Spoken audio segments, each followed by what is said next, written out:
Good evening and welcome to The Core, coming to you live from Channels Television Studios in Abuja, Nigeria. My name is Kadria Ahmed.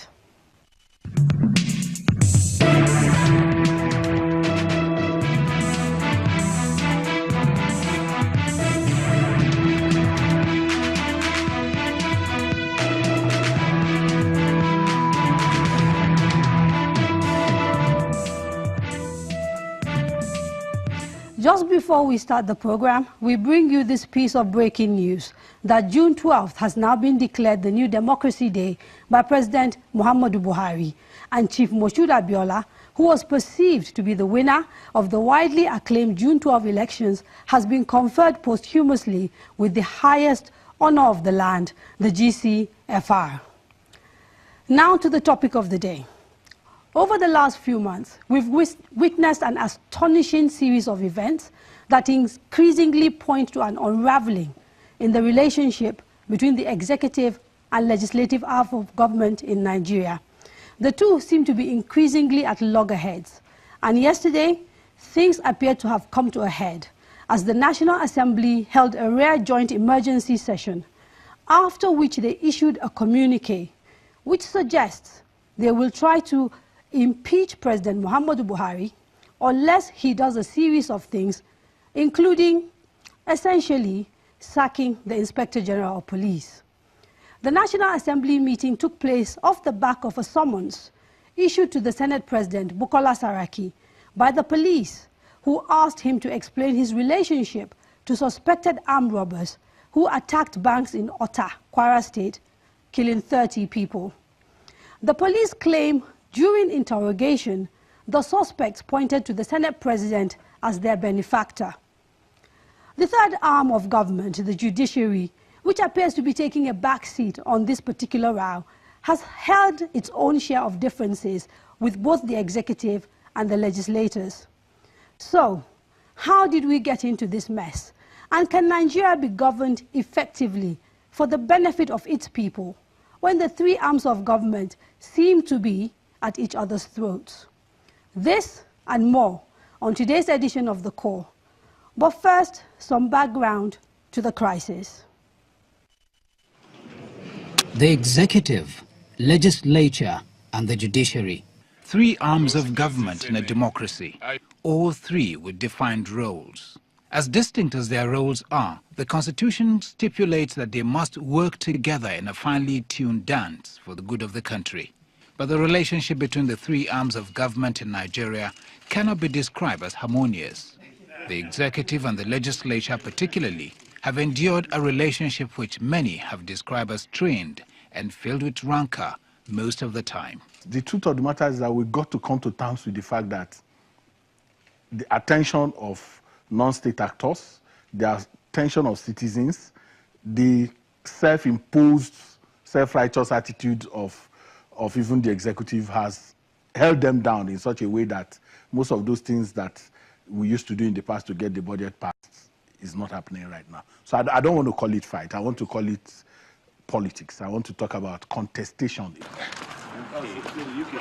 The bone of contention is almost always in the way the National Assembly carries out its oversight role, as enshrined in Section 88 of the 1999 Constitution.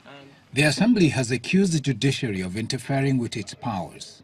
It is particularly aggrieved by interim injunctions, stopping its oversight activities, the annulment of suspension of the legislators, and a host of other interventions. While the executive has expressed frustration at the slow pace of justice, some legal practitioners have accused the executive of interfering with the delivery of justice. There are contradictory decisions of superior courts on the same subject matter in cases where facts are substantially the same without a clear attempt in subsequent cases to distinguish the earlier cases. I don't want to blame the prosecution for all the problems. At times, the executive conduct may be obstructing the progress of a case before the court. I will not mention any case. The court should develop a template whereby if there is such interference, I'm not referring to any case, if there is such interference, you prohibit them The judiciary has also come under scrutiny, having suffered its fair share of allegations of corruption and misappropriation of funds. One cannot forget the brush the judiciary had with the executive with the raid of homes of judges of the Federal and Supreme Court. When it comes to the relationship between the executive and the legislative arm of government, it can best be described as turbulent. Recent tensions have centered on the failure of the Inspector General of Police, Ibrahim Idris, to appear before the upper chamber despite multiple summons. The Senate has labeled Mr. Idris an enemy of democracy and declared him unfit to hold any public office within and outside Nigeria. The strained relationship also played out during the budgeting process. It took nearly 7 months for the National Assembly to pass the 2018 budget. The National Assembly put the blame for the late passage of the 2018 budget on government agencies for failing to defend their budgets when invited. But MDAs accuse the National Assembly of frustrating the agencies during budget defense sessions. If I were sitting in that house, what I would have done is to give a time frame. If you don't come within this time frame, all the MDAs that have already defended theirs, we could approve their budget and send it to the president for assent. Those that have not done their homework, they can come by way of supplementary appropriation, so that if there are 10 MDAs, for instance, and 6 or 7 have done it, the 3 that have not done their defense should not delay the whole nation. Some government officials have accused the National Assembly of overstepping its boundaries. The chairman of the Presidential Advisory Committee Against Corruption, Professor Ite Sage, slammed the Senate for summoning him after he described lawmakers as childish and irresponsible. He said the Senate had no authorities to summon him, as he is outside the group of persons they can summon. Yesterday, in what appears to be a reaction to all of these, the National Assembly held an executive joint session and came up with some key resolutions. There must be strict adherence to the rule of law and protection for all citizens by the President and all his appointees. 4, the President must be held accountable for the actions of his appointees and must be ready to sanction those that carry out any act which will ridicule or endanger our country and our democracy. From all indications, the stage is set for a confrontation that is not likely to have any winners.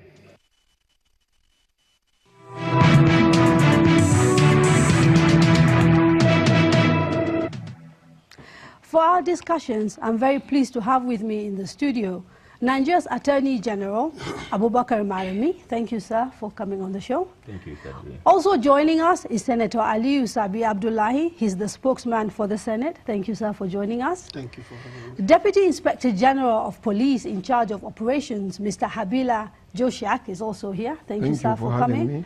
And finally, Mr. Clement Nwako, who is a lawyer and a human rights advocate and who works with the Policy and Leadership Advocacy Center, PLAC. Thank you, sir, for coming. You. Now, let me start with you, Mr. Attorney General. Were you worried at all by the joint session that took place yesterday of the National Assembly and by the communique that came out of that joint session? Well, within the context of being disturbed, I'm in no way worried at all. That is the truth of the matter. One thing I think I have to put across is the fact that democracy, and particularly the separation of power system of government, is about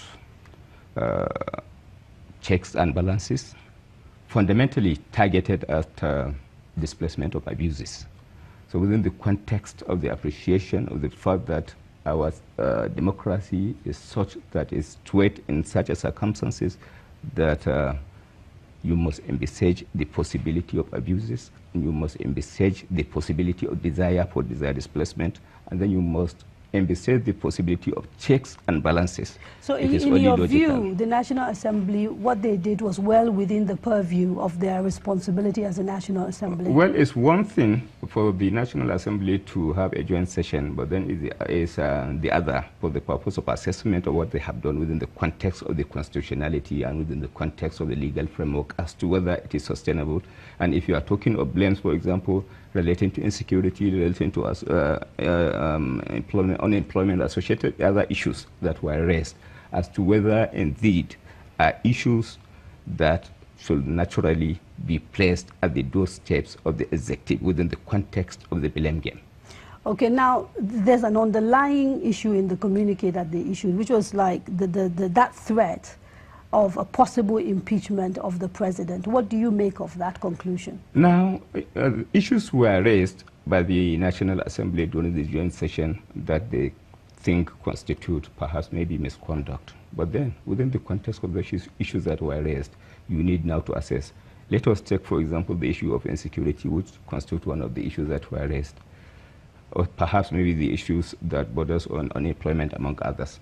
On insecurity, for example, for the first 7 months, the executive has placed the budget before the National Assembly for consideration and the passage. And in the budget, for example, you have around 1 trillion naira that was intended to be meant for addressing the issues that borders on insecurity.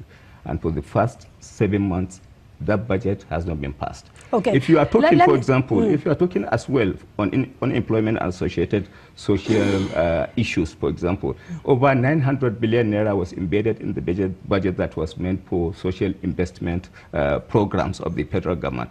So within the context of the 7 months period, the senators, for example, were taking home over 70 million naira as their wages for the period of 7 months, while the social investment security net that was intended to be targeted, that okay, was and we will get the Senate spokesman to respond to that. But I want to quickly ask you, what about the issue of the president taking responsibility for the actions of his appointees? Where does the responsibility lies, for example, if you are talking of insecurity in a situation whereby the money meant, the appropriation meant for the budget relating to insecurity has not been passed by the National Assembly? Where does the blame lie? He is making a strong point, isn't he? It's well and good to sit down and blame the president for a number of things when part of the reason why there might be issues with the way things are carried out is because you failed to do your duty. 7 months without a budget this year. Well, thank you very much first for having me here. And I would just want to put some word of caution to all of us. Let it not be that we are here to come and throw aspersions on one another. No, no, no. We are here so that Nigerians will understand what is going on. Let me say my point. Okay. Because from the very points being raised already, honestly, I'm not comfortable. What is making you uncomfortable?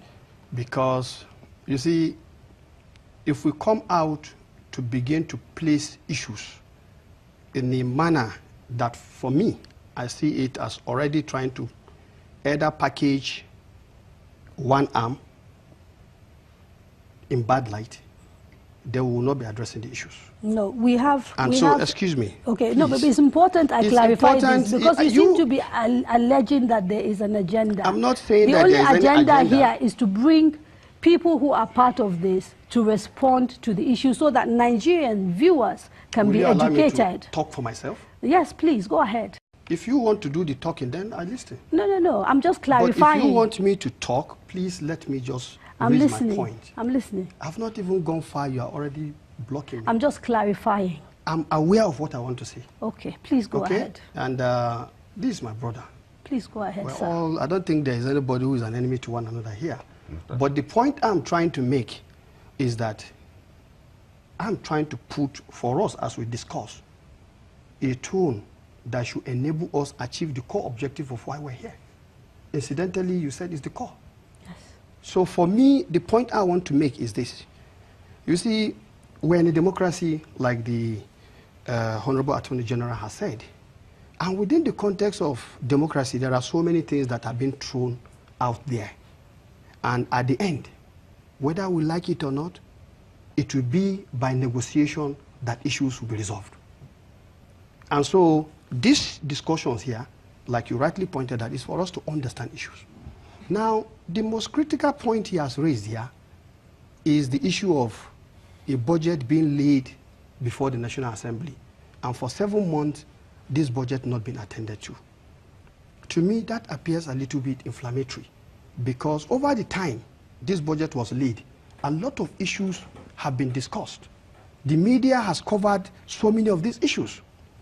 And if you look at it, at the time the budget was laid, implementation was not even up to 20%. And Mr. President, in his speech, budget speech, alluded to the fact that he will wish, before the end of the year, for us to at least get up to 50%. Facts are facts. You can go back and check, when did we get to 50%? It took us into this year, 2018. Now, the point is, this is the Honorable Attorney General. He's the chief lawmaker, or the law, what did they call it, officer of the federal government. Country, yes. The appropriation is the law, is an act. And that act has a life of its own, which is 12 calendar months. Our constitution is very clear that we are to operate our appropriation, our budget for 12 calendar months. Okay. This present 2017 was signed in June.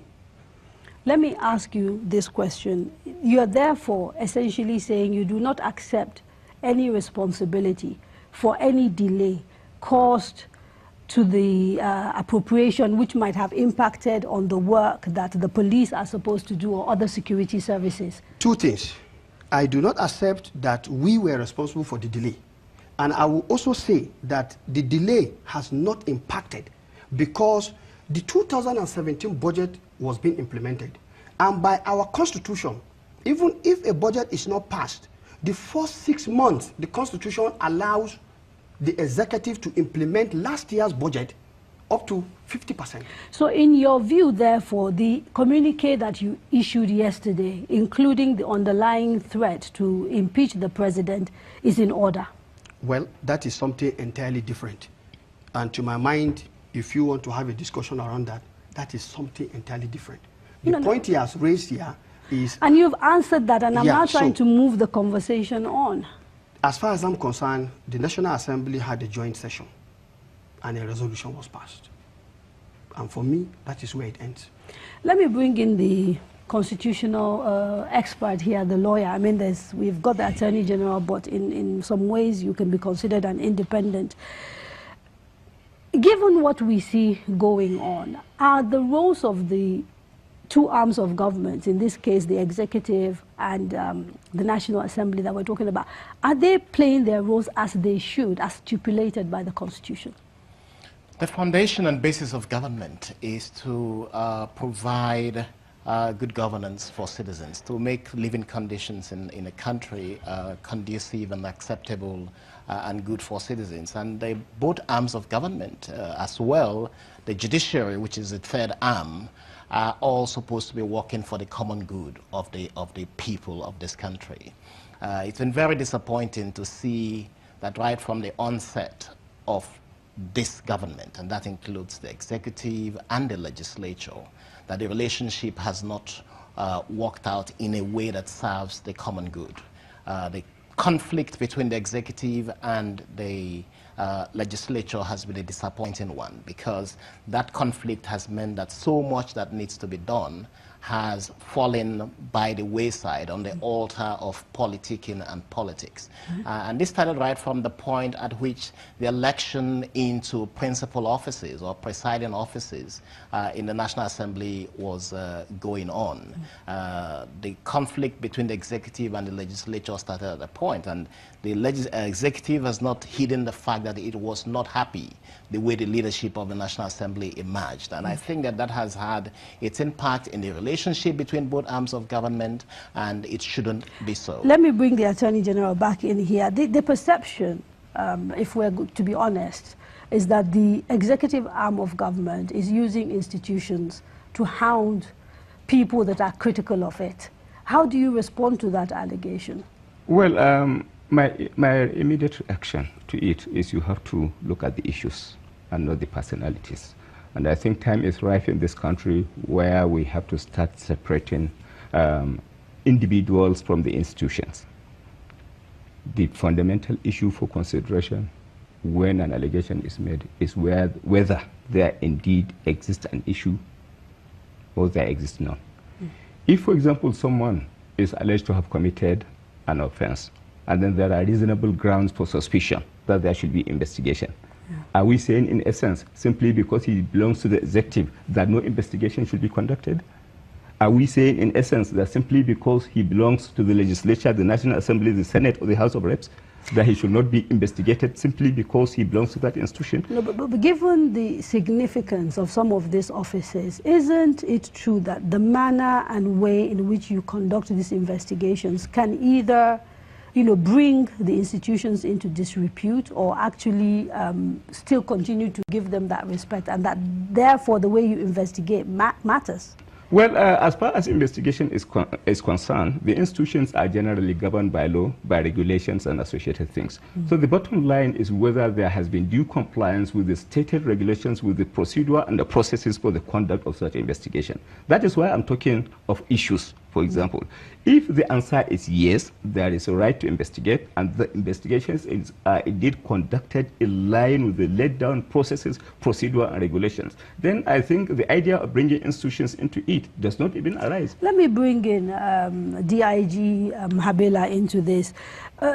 Part of the allegations against the police, when we look at the investigations that are going on around Senator Dino Melaye and more recently the Senate President, is that you've basically politicized your work. It's most unfortunate to hold that belief. I want to say here that what the Inspector General of Police is merely doing is carrying out his constitutional duty by carrying out investigation.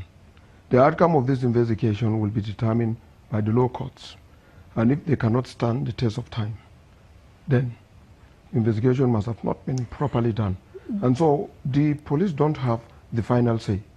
And I don't think that we have to double into politics while investigating. If anybody have seen that, then I'm sure maybe we're being misunderstood. But that is the perception in some quarters, that is exactly what is happening, that you are being used to settle political scores. Well, it's most unfortunate.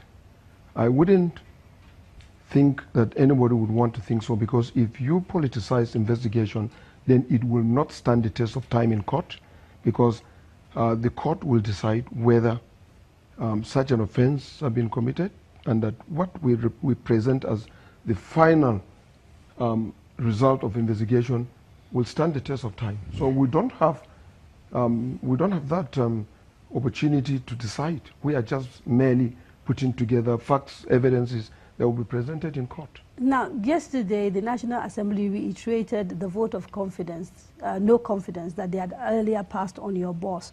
How is that affecting morale among the people and the moral authority to do the job that you are supposed to be doing? You know, the National Assembly is a revered institution, and we cannot say anything again to injure it. But I would want to say that I'm just leaving the office now, and I left the Inspector General of Police in the office. It has not affected our morale. It has not stopped us from doing our job, and we'll continue to do our jobs. And in doing that, we will try as much as possible to imbibe international best practice.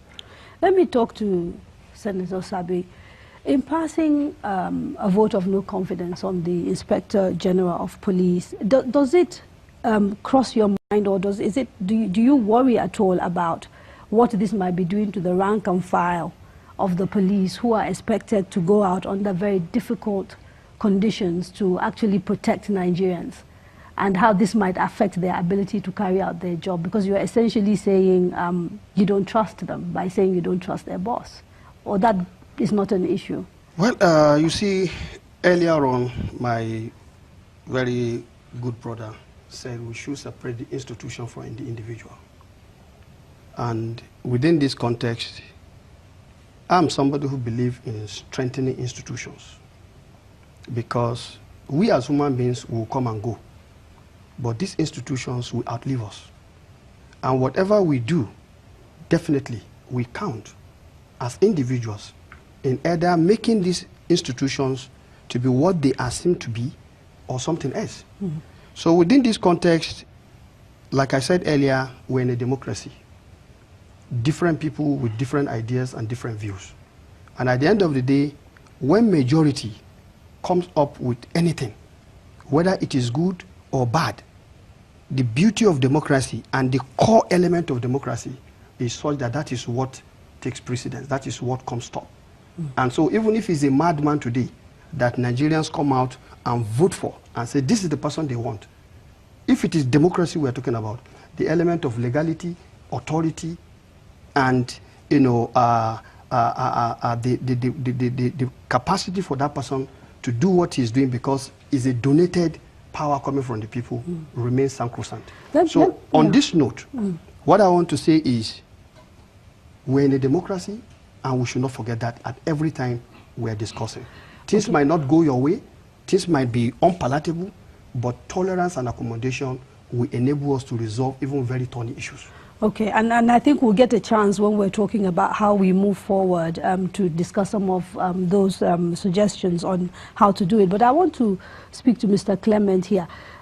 Part of the issue that keeps putting, it seems, the National Assembly at odds with the executive is the thorny issue of their oversight function as contained in the Constitution and the belief that many of them are overstepping their boundaries. How do you see it given some of the issues we've seen playing out?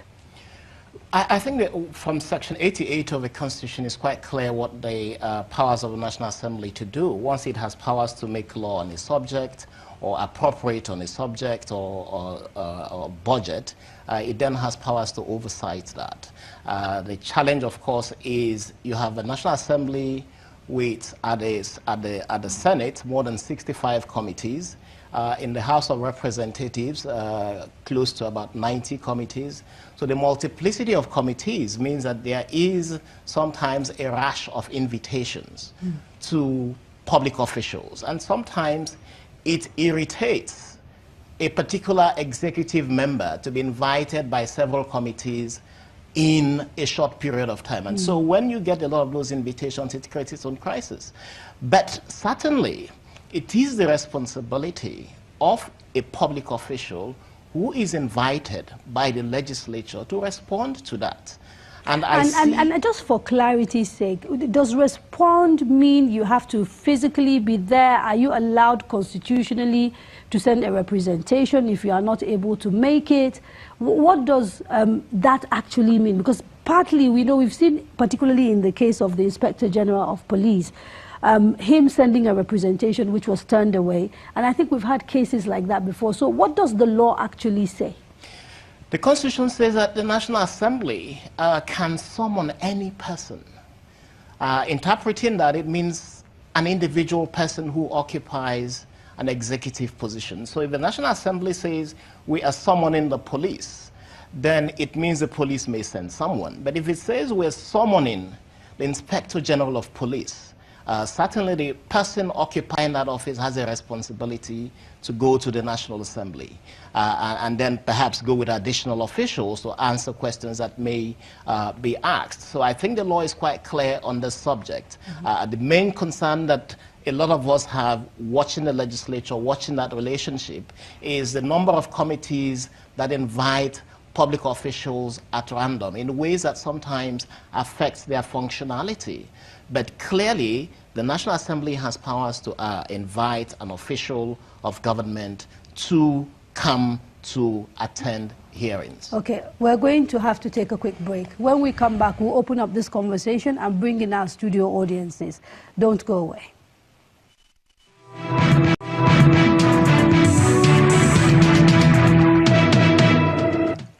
Welcome back. You are watching The Core, and we are talking about our three arms of government: the judiciary, the legislative arm of government, and of course the executive. If you are at home and you want to join this conversation, you can do so through our social media handles: Twitter at Channels TV, at Andrea Ahmed. Please use the hashtag NGTheCore. We are also on Facebook on at Channels Forum. Before I open the conversation to the audience, I want to come back to you, Senator Sabi. You heard Mr. Clement Nwako there talking about the multiplicity of committees that have oversight responsibilities and how that can be quite a burden. In addition to that, of course, in recent times, we've also had prominent people like Professor Atahiru Jega and even Ngozi Okonjo-Iweala talk about the fact that members of the National Assembly, you know, sometimes demand gratification for doing their job. And all this obviously puts doubts in people's minds about the way you carry out your oversight functions. All right, thank you very much.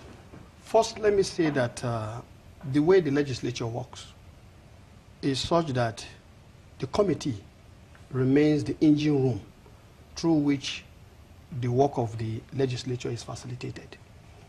And what I have seen from my personal experience is without the committees, some of this work and the speed at which you want them to happen will not happen. People are talking about the numbers. And so, though. yes, this is the reason why we're having the number, because people may see it as multiplicity, but then if you look at the enormous work that needs to be done, and if you see a particular committee trying to get down to some work, then you understand that, yes, if you don't have that kind of number, it may be difficult for you to even meet some of the objectives. Because the key issue is, at the committee level, you want to go down to details, you want to really have time to look at the issues and tease it out properly. Because if you bring large number of people, then you are not able to really get down to the issues. So for us, the committee remains the core engine room, and if you look at the numerous challenges we are having, then it behoves on us that, yes, we must have such number. Now, I'm also noting the point he has raised about the multiplicity of invitation. Now, let me say that when it comes to the issue of invitation, there is a season where you have more invitation, and this is during the budget time. And the Honorable Attorney General is here. I cannot remember the last time, maybe he was in the last 1 month, how many times he has been summoned. So the issue is, it's not as if summoning people to appear before the National Assembly is just for the fun of it. It is only when there are issues. Okay, and it behoves on us as public officers serving our people to know that at any time you can be called upon to do your work. I'm happy to know that the DIG said he left the IG working at home. We are here, we are working. Okay, let me quickly bring in the Attorney General, because of course he oversees the ministry, and your ministry of course is, the National Assembly also has oversight responsibility over your ministry. In your experience, do you think they carry out their oversight functions according to the Constitution, the way it is supposed to be? Well, in assessing or analyzing or coming to conclusion as to whether the oversight functions are being properly conducted by the National Assembly, I think the major consideration has to be situated within the context of the Constitution. Analyzing the provision of the Constitution, if you look at the provision of Section 4 of the Constitution alongside with the provision of Section 88 of the Constitution, I think the fundamental functions of the legislature, one is the lawmaking within the context and spirit of Section 4 of the Constitution, and then two, oversight. And the oversight functions that we are talking about is not open-ended, in all sincerity. If you are talking of oversight functions within the context of the workings of the ministries, departments, and agencies, the major consideration, the major responsibility of the National Assembly as it relates to oversight functions is the exposition, that is exposing corruption. That is the bottom line. So I cannot, in all sincerity, come to terms with the reality of declaration of a vote of no confidence against the IG, where to situate it within the context of the lawmaking responsibility of the National Assembly and within the context of exposing corruption. I think that is where we are missing the point, exceeding the bounds within the context of our respective responsibilities. Okay, and specifically experience within your ministry in how they've carried out their duties? Well, in my own case, for example, arising from a case, I was adjudged fraudulent by the National Assembly, and I think declaration that pronouncement is within the exclusive context of the judiciary. It is the judiciary that has the responsibility of analyzing the facts, assessing them, and then arriving at a logical conclusion as to whether indeed any fraud has been committed or not. Okay, because I wanted to go to the audience, but it's really important I ask you a question. Isn't this really part of, why we end up with institutions that we end up undermining institutions? You've got an Inspector General of Police that the National Assembly says you know, we don't believe he's up to the job. An attorney general, a sitting attorney general that the National Assembly says, well, you know what, we think he's committed fraud. And then now we have a Senate president that is being accused of having some sort of relationship with people who are suspected to be armed robbers, killing 30 people. And I'm suggesting that there's something we're doing that is allowing for people, important people in our government, to be subject to this sort of accusations that essentially belittle the institutions that are supposed to promote our democracy. Well, first, before I go into your point, I'm not a lawyer. The Attorney General is the senior advocate of Nigeria. And he said, with respect to Section 88, what it talks about when he said expose corruption, essentially, I don't agree with that, because that section says expose corruption, inefficiency, or waste in the execution or administration of laws within its legislative competence and in the disbursement or administration of funds appropriated by it. So it is not just the issue of corruption itself. And when you say inefficiency, what is the definition of inefficiency? It has to do with both processes, actions and inactions, and the like. Okay. And so for me, the bottom line is, I'm happy he has said we should operate within the context of the law. That is true, and all of us have to respect that. Now, with respect to the last, the first question you raised, or the main question you raised, this is the reason why all of us are not happy. Because at any point, two wrongs never make a right, at any time. For me, as a legislature, first and foremost, my allegiance is to the Federal Republic of Nigeria, because I swore to defend and protect the Constitution of the Federal Republic of Nigeria, and I also have my oath of office, allegiance to the Senate as an institution, and a democratic institution for that matter. So the point I want to make here is, you see, we all have to disabuse our minds from trying to take things personal. There is no point, even if there are issues that you have seen, it is through the process of engagement, through the process of talking to each other, that these things can be understood. And the point is, I was from the executive side. I was a public servant up to 2014. Now, what I have come to realize is this. When an officer is invited to engage the legislature, it is when you don't engage the legislature and you are giving reasons here and there that you also get the ear of the legislators, feeling that you are undermining, and in the process, they begin to also take actions that leads to undermining. I have to go to the audience because we're running out of time, and I brought all these very erudite people. Anybody with comments about what we've been discussing, the issues that have been, going on, please raise your hands. I'll point to you. You say what you want to say and introduce yourself as well while you do that. Okay, there's a lady, yes, over there. My name is Let's keep it short. We have My name is Nana Wachuku. I want to ask two questions. First, to the Honorable Senator. You passed a vote of no confidence on the IGP. My question is, the letter that invited the IGP mentioned Senator Dino Melaye.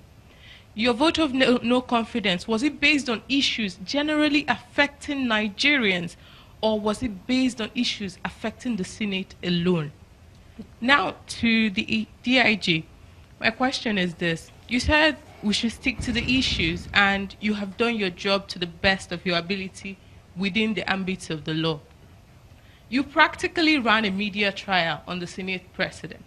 Do you hold such press conferences for every crime of that nature committed in Nigeria? Okay. Or was there a reason why you decided to run a social media trial? Thank you very much. Okay, in her view. All right.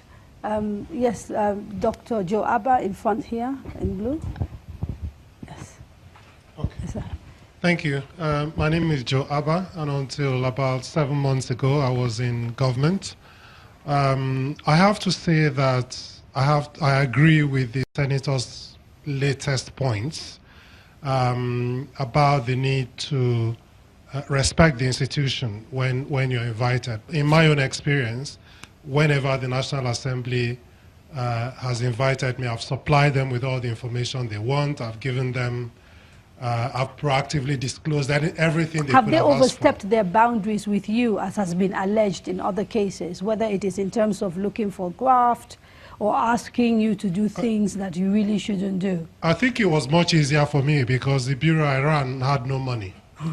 So nobody bothered. But I think in terms of asking, you know, what we were doing and making sure we're reporting on what we did, no, nobody ever overstepped any bounds. But I feel that issues have been personalized on both sides, on both the side of the National Assembly and the executive, and that this is unhealthy. Okay.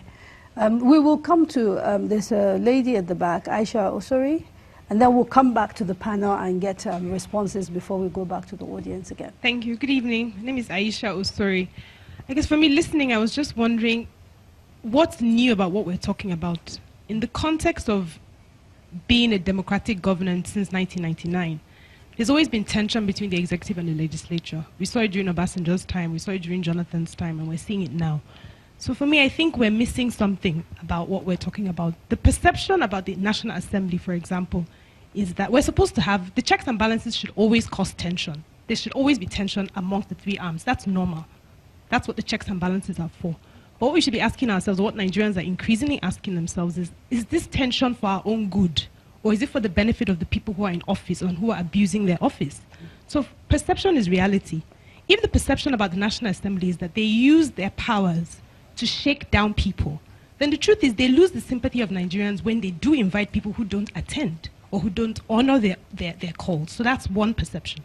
The other perception is that the Nigerian police is not independent of the president. And people have been calling for that as part of restructuring, as part of saying, let the Police Act change Section 9 that gives all these powers to the president. So again, there's that perception that the Nigerian police does not operate as an independent body and is often used to witch hunt. So we can't run away from these perceptions. So for me, it's to be asking these questions, what can we do to change the nature of our politics where so much power is in the hands of so many people, and the people that abuse their powers don't seem to get their comeuppance? Those are the questions that Nigerians are asking today. Oh, thank you very much, Aisha. Because we've got only 3 minutes before we have to take a quick break, I think I'd like to come back to the panel and get the response. Perhaps we could start with the police. The question around why you conducted what is seen to be a media trial of the Senate President. Thank you so much. That is quite unfortunate. The intention of holding press conferences and informing members of the public of that crime was not intended at the Senate President. It was the intention of the police that have always been reminded of the fact that cases that are celebrated, cases that are of high profile, cases where there were 33 people killed, we needed to let the people know that we've gotten those that have done that. And do you regret the way it has played out and the impact of that? We didn't know that it was not intended at the institution of the National Assembly. We, like I said, we always want to let the people know what is happening, and then let the people that we've arrested speak. But the final thing, like I said, court will determine as to what exactly played out. So are there lessons learned from that? I mean, going forward, are we going to have you in the media talking about these sort of issues, or have you decided that that's not the way to go again? No, we are not saying that's the way to go. When people criticize, we look at them objectively and we'll do that which is right. But I want to say that oftentimes they've accused us for not letting people know what we're doing about certain crimes that have been committed.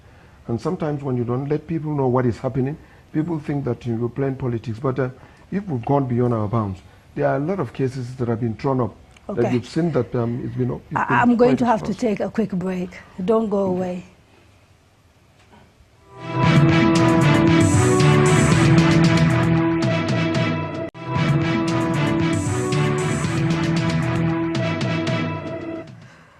Senator Sabi, before the break, there was a question about the invitation you sent out to Inspector General of Police, where you mentioned the case of one of your colleagues, Senator Dino Melaye, and the perception that the only time you seem to get very heated is when your own members are affected, as opposed to issues pertaining to Nigerians. How do you respond to that?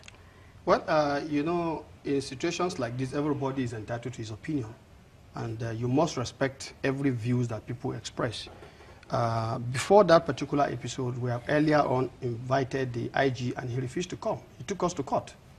And the court ruled that within the context of Section 88 and the section empowering him to also carry out investigation, we are all legally empowered to carry out our duty. And that for that, he ought to respect the summon to appear before the Senate.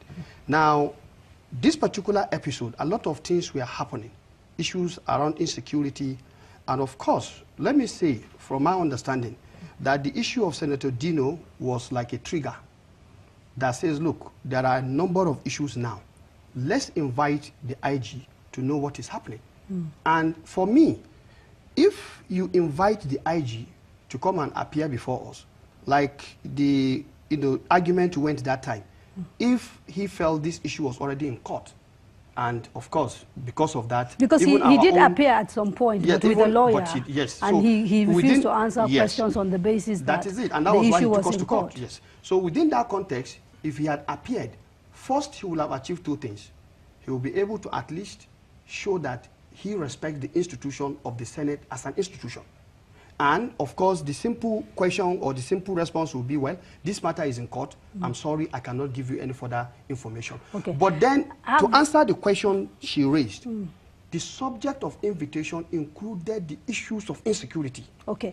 Let me have very little time, so that's why I'm interrupting you. Mr. Clement Wako, I want to quickly ask you, in situations where the judiciary has been invited, we have sort of found some sort of resolution. For example, when the National Assembly wanted to change the order of elections. And so I'm wondering, why is there a reluctance generally to bring this third arm of government into what is happening between the National Assembly and the executive as a way of mediating these issues? Because they're supposed to be the final arbiters, aren't they? They are, if it goes before them. Certainly, there are issues here of reluctance on the part of certain officials of government to respect the legislature. The legislature, for me, is the difference between dictatorship and democracy. And I think that any arm of government that seeks to undermine the legislature threatens democracy. And I think that several... But isn't that the case only where all these institutions are functioning optimally and are behaving themselves and are doing things ethically and morally?